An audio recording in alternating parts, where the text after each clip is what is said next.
Hello আমার দুষ্ট প্রিয় মিষ্টি বন্ধুরা, তোমরা সকলে কেমন আছো? বন্ধুরা, তোমাদের জন্য নতুন একটি গল্প নিয়ে চলে আসছি। বন্ধুরা, তোমরা আমাকে যে পরিমাণ সাপোর্ট করেছো সেটা বলার মতো ভাষা নেই আমার কাছে।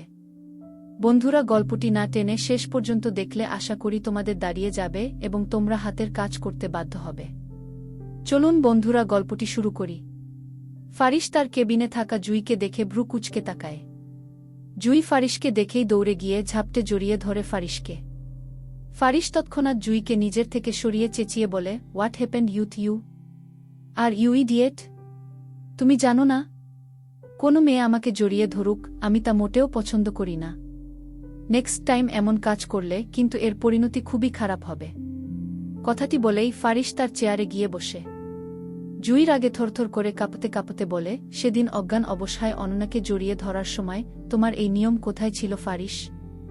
ফারিস শান্ত দৃষ্টিতে তাকিয়ে বলে, ফার্স্ট অফ অল আমাকে ফারিস ভাইয়া বলে সম্বোধন করো, এবং দ্বিতীয়ত আমি ভালোবেসে সেদিন অননাকে জড়িয়ে ধরে নি, তুমিও জানো। By the way, Faris Khan কাউকে কৈফিয়ত দিতে ইন্টারেস্ট নয়। I just don't like this. Jui ফারিসের থেকে তার ফাইল কেড়ে নিয়ে প্রশ্ন করে, ভাইয়া বলবো মানে কি? হ্যাঁ, এনা আমাকে ভাই বলে সম্বোধন করে, তাই তুমিও করবে? এনা তোমার বোন ফারিস, আমি নই। ভুলে যেও না। শুধুমাত্র তোমাকে সাহায্য করব বলে নিজের বন্ধুকে ঠকিয়েছি, এমনকি অবির সাথে মিথ্যে প্রেমের অভিনয় করছি, যেন অবিকে অনন্যা তার কঠিন মুহূর্তে কোনোভাবেই পাশে না পায়। জুই সম্পর্কে ফারিসের ছোট চাচি অর্থাৎ রেশমি খানের বোনের মেয়ে। ছোটবেলা থেকেই সে পছন্দ করে ফারিসকে, কিন্তু প্রতিবারই প্রত্যাখ্যান করেছে তাকে ফারিস। ফারিস বিরক্ত হয়ে উঠে দাঁড়িয়ে জুইয়ের থেকে ফাইলটা হাতে নিয়ে বলে, আমি একবারও তোমায় বলেনি অবির সাথে মিথ্যে প্রেমের অভিনয় করতে। আমি শুধু অনন্যার সাথে ফেক ভিডিও তৈরিতে তোমার হেল্প চেয়েছিলাম, কিন্তু তার বদলে মোটা টাকার অফারও দিয়েছিলাম। জুই ফারিসের গালে হাত রেখে কান্নার সুরে বলে, আমি তো টাকার জন্যে তোমায় হেল্প করিনি, আমি শুধু চেয়েছিলাম যেন তুমি আমায় ভালোবাসো। আমার ভালোবাসা লাগবে শুধু একবার, আমার অনুভূতিগুলোকে অনুভব করো ফারিস। আমি তোমায় বড্ড ভালোবাসি। জুইয়ের থেকে ফারিস নিজেকে সম্পূর্ণ ছাড়িয়ে নিতেই কিছুটা পিছু হটে যায় জুই। ফারিস জুইয়ের দিকে আঙ্গুল তাক করে চেঁচিয়ে বলে, আমি জাস্ট 1 সেকেন্ড টাইম দিব, জাস্ট 1 সেকেন্ডের মধ্যে আমার অফিস থেকে বেরিয়ে যাবে। সময়ের হেরফের হলে আমি ভুলে যাব তুমি রেশমি খানের ভাগ্নি। Just get out. ফারিসের রক্তচক্ষু চাহনিতে ভয়ে কেঁপে উঠে জুই তড়িঘড়ি করে বেরিয়ে যায়। জুই চলে যেতেই ফারিস তার চেয়ারে বসে জোরে জোরে শ্বাস থাকে। নিজের আখিজোড়া নিবদ্ধ করে ভাবতে থাকে, I don't want love, I just no need this. Ruma খানের কথা শুনে অনন্যা উঠে দাঁড়ায়। রুমা খানকে দেখে মিষ্টি রুমা খানের কাছে গিয়ে জড়িয়ে হাসি মুখে বলে, দেখো বড় গ্রেনি, মিষ্টির মা চলে এসেছে। আমি আমার মাকে কোথায় যেতে দিব না। রুমা খান মিষ্টির মাথায় হাত বুলিয়ে অনন্যার দিকে তাকিয়ে বলে, তুমি চিন্তা করো না মা, তোমার মা কোথাও যাচ্ছে না। মিষ্টির মা তার কাছেই থাকবে এখন থেকে। রুমা খানের কথা শুনে জোরে জোরে হাত তালি বাজাতে থাকে মিষ্টি। অনন্যা অবাক হয়ে রুমা খানের দিকে তাকায়। রুমা খান অনন্যার চাহনি বুঝতে পেরে মিষ্টির গালে চুমু খেয়ে বললেন, মিষ্টি মা, এখন তুমি লক্ষ্মী মেয়ের মতো খেয়ে নাও। আমি তোমার মায়ের সাথে একটু কথা বলবো।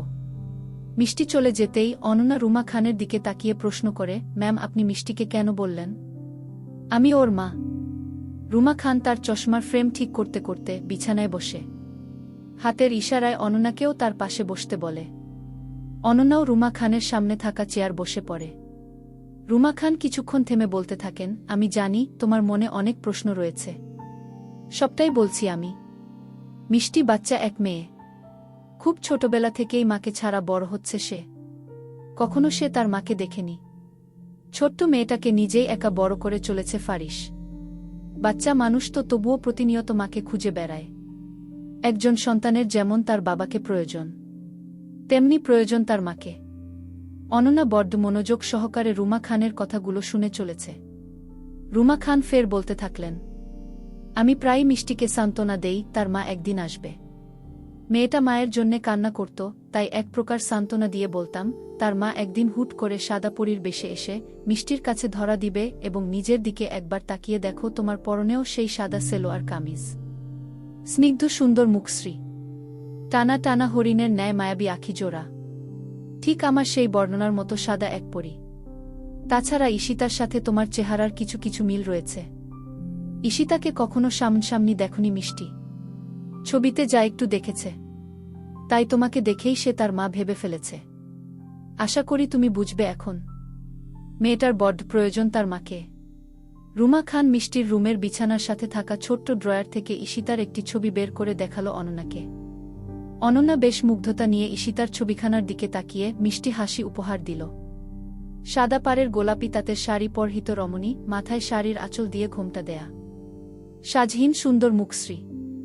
ছবিটা দেখে অনন্যার মনে হচ্ছে বাগানে দাঁড়িয়ে ফুলের গাছে পানি দেওয়ার রমণীর দৃশ্য বড্ড মুগ্ধতা নিয়ে কেউ নিজের ক্যামেরা বন্দী করে নিয়েছে। ঈশিতাকে ভালো করে পর্যবেক্ষণ করে অনন্যা বুঝতে পারল সম্পূর্ণ না হলেও ঈশিতার চেহারা কিছুটা হলেও অনন্যার চেহারার সাথে মিলে যায়। ঈশিতা কোথায়? সে মিষ্টির জন্মের সময় মারা গিয়েছিল। ওহ বলে থামল অনন্যা। অর্থাৎ ঈশিতা ফারিসের স্ত্রী ছিল, কিন্তু তাদের বিয়ে হয়েছিল কিভাবে? এমন হার্টলেস লোকের সাথে ঈশিতা সংসার কিভাবে করত? জানার বড্ড কৌতূহল জন্ম নিল অনন্যার মনে। তবে অনন্যা করল অন্য প্রশ্ন। সে ছবিটার দিকে তাকিয়ে থেকেই জিজ্ঞাসা করল, মিসেস ঈশিতা বড্ড সুন্দরী ছিলেন। তার এই ছবিটা বড্ড ভালোবাসা নিয়ে তোলা হয়েছিল, কিন্তু কে তুলেছিল? ওই হার্টলেস লোকটা। উনার মতো হার্টলেস লোকের মনে বুঝি ভালোবাসাও আছে?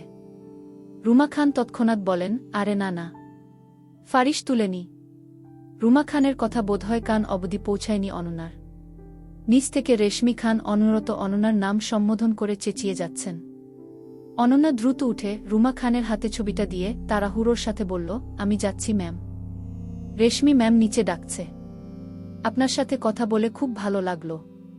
রুমা খান অনন্যার মাথায় হাত বুলিয়ে বললে, এনা আরশের মতো তুমিও আমায় দাদি বলে ডাকলে আমি খুশি হব।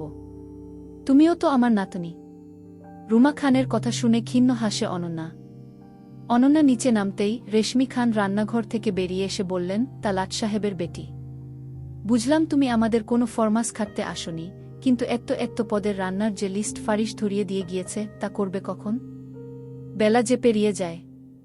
অনন্যা কোনো উত্তর না দিয়ে ওড়নাটা গায়ে ভালোভাবে জড়িয়ে রান্নাঘরে ঢুকে গেল। রেশমি খান ভ্রু কুচকে বললেন, লাট সাহেবের মেয়ে কি বোবা নাকি? এখন যদি উত্তর দিতে যাই তখন তো বলবেন লাট সাহেবের মেয়ের মুখে বলি ফুটেছে। কি তার কথার ধরন? অনন্যার উত্তরে রেগে আগুন হয়ে গেলেন মিসেস রেশমি। রেশমি খান ক্ষিপ্ত গলায় বললেন, এই মেয়ের সাহস কি? রেশমি খানকে টেক্কা দিয়ে কথা বলছে।